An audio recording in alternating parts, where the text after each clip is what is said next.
What if I told you that the fear holding you back from your dream job, the fear stopping you from speaking your truth, the fear that wakes you up at 3 a.m. with your heart pounding, was never yours? Not even close. What if I told you you were born free of it? Completely. Totally. Fearless. And then, someone stole it from you. Stay with me, because what you're about to discover will permanently change the way you see yourself, and every single fear you've been carrying like it belongs to you. In this video, we're going to do something most people never do in their entire lives. We're going to trace your fear back to its origin. We're going to expose where it was planted, who planted it, and most importantly, how you can uproot it forever. This isn't motivational fluff. This is psychology. This is neuroscience. And this is your moment of truth. Let's start with a fact that will genuinely disturb you. Scientists, after decades of research, have confirmed that human beings enter this world with only two fears hardwired into their DNA. Just two. The fear of loud, sudden sounds, and the fear of falling. That's the complete list. No fear of failure. No fear of judgment. No fear of embarrassment.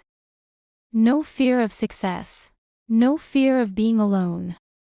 No fear of death, not even death.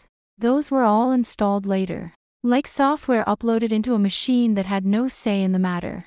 So every time you've told yourself, "I'm just a fearful person," that was a lie. A comfortable, convincing, dangerous lie. You were not born fearful.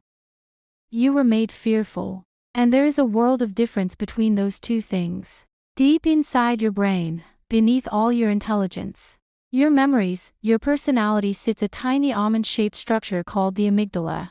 And this little piece of tissue has one mission and one mission only: keep you alive. It doesn't care about your goals. It doesn't care about your dreams. It doesn't care about your potential.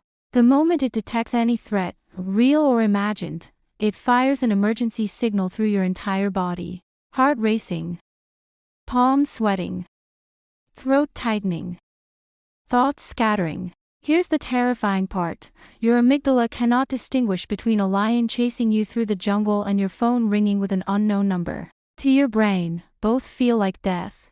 So every time you froze before speaking in public, every time you deleted the message before sending it, every time you talked yourself out of trying, that wasn't failure. That was a 5 million-year-old survival system doing its job in a world it was never designed for. Now here's where it gets deeply personal. Psychologist Dr. Martin Seligman discovered something he called learned helplessness, a state where people stop trying not because the obstacle is real, but because they've been conditioned to believe the obstacle is permanent. Think about that. Somewhere in your childhood, maybe it was a parent who panicked every time you tried something new.